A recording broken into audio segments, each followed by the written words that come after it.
There is a moment in a man's life, usually after something has gone badly wrong, where something quietly shifts. Not loudly, not dramatically. No one around him notices it happen. But from that point forward, he is different. Setbacks that used to derail him for weeks barely slow him down. Rejection that used to define his mood for days passes through him in hours.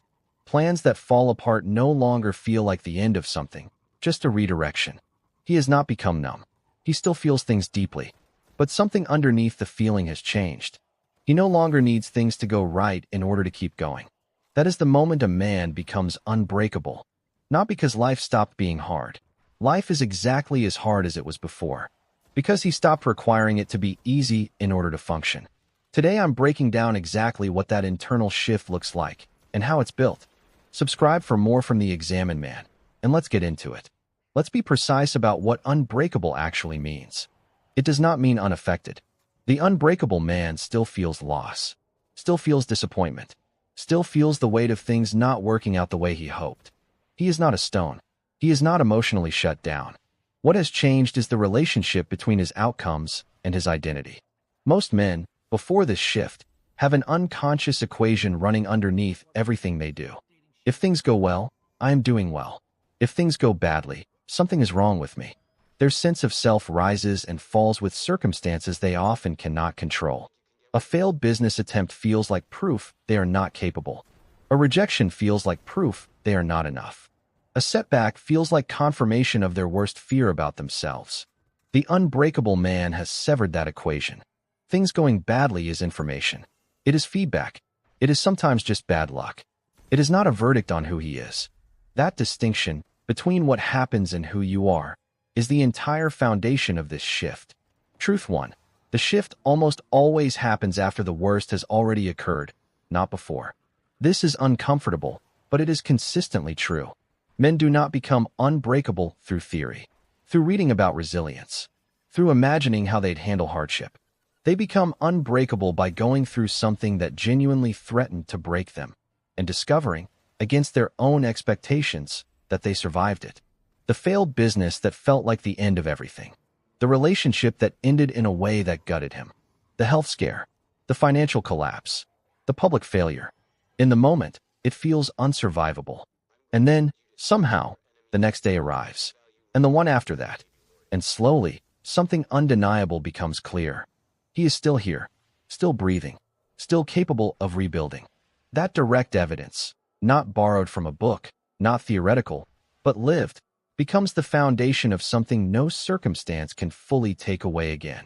The knowledge that he has already survived his worst fear. And if he survived that, smaller setbacks lose their power entirely. This is why men who have been through real hardship often carry a stillness that younger, untested men do not have. They are not unbreakable because nothing bad happened to them. They are unbreakable because something bad happened, and they are still standing. Truth 2. He stops asking, "Why is this happening to me?" and starts asking, "What does this require of me?" This single shift in language reflects an enormous shift in psychology. The first question, "Why is this happening to me?" is a victim's question. It searches for someone or something to blame. It treats the hardship as an injustice, a personal targeting, proof that the world is against him specifically. That question has no useful answer, and searching for one keeps a man stuck, emotionally relitigating something that has already happened and cannot be changed. The second question, "What does this require of me?" is an entirely different posture. It accepts the situation as real, without spending energy on whether it's fair, and it immediately turns attention toward action, toward what can actually be done from here. This is not about suppressing emotion or skipping the grieving process when something genuinely painful happens. Real loss deserves to be felt. But underneath the feeling, the unbreakable man asks the second question far sooner than most. He does not get stuck relitigating the unfairness of it. He moves toward what the moment is asking of him, and starts doing that. This shift alone, from why to what now, changes how quickly a man recovers from almost anything life puts in front of him. Truth 3. He has built a foundation that does not depend on any single outcome. Here is the practical architecture underneath unbreakable men. Most men build their stability on a narrow base. Their entire sense of okayness depends on one relationship going well. one job staying secure, one specific plan working out exactly as designed. And when that narrow base cracks, everything built on top of it collapses with it. The unbreakable man builds differently. He has multiple sources of stability, deliberately developed. His identity is not tied to one relationship. He has himself, his values, his other connections, his sense of purpose, independent of any single person. His confidence is not tied to one job or one income stream. He has skills, adaptability, financial buffers, the proven ability to rebuild if needed. His sense of meaning is not tied to one specific plan working out. He has a direction broad enough that setbacks become detours, not dead ends. This is not about being unattached or uncommitted. He cares deeply about all of these things. But he has built enough breadth into his foundation that no single failure can take the whole structure down. When one pillar cracks, the others hold. That architecture, built deliberately, over years, often without anyone noticing the construction, is what makes a man genuinely difficult to break. Truth 4. He has made peace with the fact that effort does not guarantee outcome, and keeps going anyway. This might be the hardest truth in the entire video.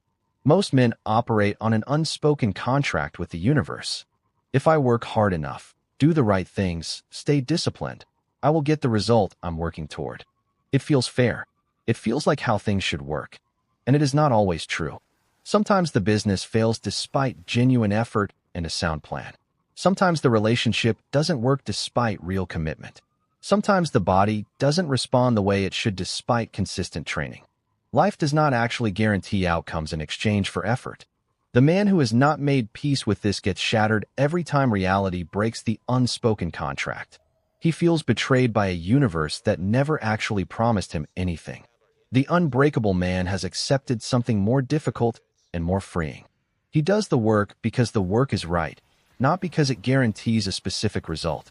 He shows up, trains, builds, tries, fully, genuinely, without holding back, while simultaneously accepting that outcomes are not entirely his to control. This sounds like it should reduce motivation. It does the opposite. Because once a man is no longer devastated by every uncontrollable outcome, he becomes free to take bigger risks, recover faster from setbacks, and keep showing up regardless of how the last attempt went. He plays the long game, not because he's guaranteed to win, but because continuing to play is the only path that has a chance. So how does a man build this deliberately, without waiting for a crisis to force it? You cannot manufacture hardship just to build resilience, but you can build the architecture before you need it. Diversify your sources of identity now. Don't wait for one pillar to crack to discover it was the only one you had. Build genuine investment in multiple areas of your life, relationships, skills, purpose, health, so no single failure can take everything down. Practice the what now question deliberately. The next time something goes wrong, even something small, catch yourself if you start asking why this happened to you.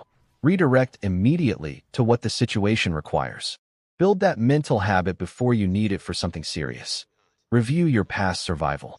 Most men have already been through something that felt unsurvivable at the time. Revisit it, not to relive the pain, but to extract the evidence. You are still here. You already have proof that you can survive your worst fears.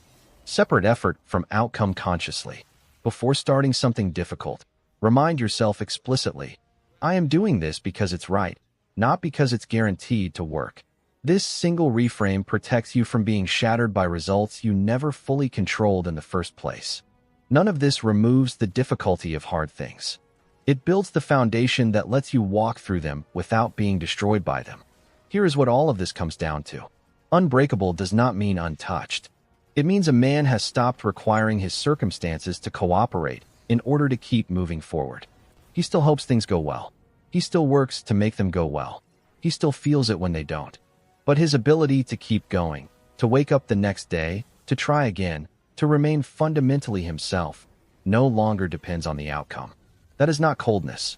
It is the deepest form of freedom available to a man. Because the moment you stop needing things to go right in order to keep going, nothing can actually stop you. Not permanently. Not completely. Setbacks become detours. Failures become information. Even genuine tragedy, while devastating, does not have the power to end the forward motion of a man who has built this foundation. That is what unbreakable actually means. Not invincible, not unfeeling, just no longer fragile in the place that matters most. So here's the internal shift that makes a man unbreakable. 1. It almost always comes after surviving something that felt unsurvivable. 2.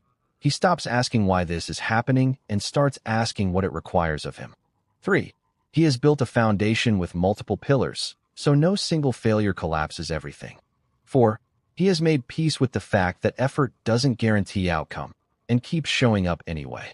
You don't need to wait for a crisis to start building this. Pick one pillar of your foundation that's underdeveloped right now and start reinforcing it today. A skill, a relationship, a sense of purpose outside of just one goal. Build it before you need it. Leave your biggest takeaway in the comments. These conversations are worth having. You don't become unbreakable by avoiding what could break you. You become unbreakable by surviving it and choosing to keep building anyway. I'll see you at the top.